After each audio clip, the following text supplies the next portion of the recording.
Already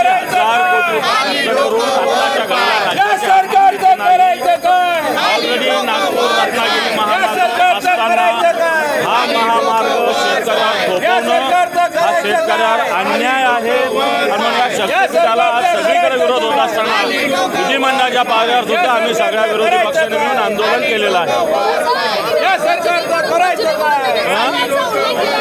Ghajini म्हणून सरकारचा या ठिकाणी जे आहे ते पोस्टर्स बघायला मिळत आहेत। सरकार गजनीच आहे ना, त्याला काही कळत नाही, वेड्यासारखं झालेलं आहे सरकार। कोणते निर्णय घेतं कोणाचा पायपोच नाही आहे।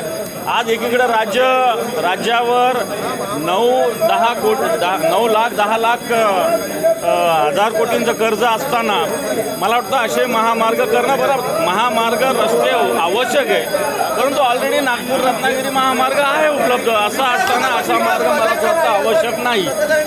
पण सर एकीकडे शेतकऱ्यांचा आंदोलन आहे शक्तीपीठ संदर्भात, शेतकऱ्यांना नोटिसा देखील दिल्या जात आहेत। हे पहा, ह्या कोणत्याही नोटिसा दिल्या तरी त्याची होळी शेतकऱ्यांनी केलेली आहे। शेतकरी रस्त्यावर येणं परवडणारं नाही।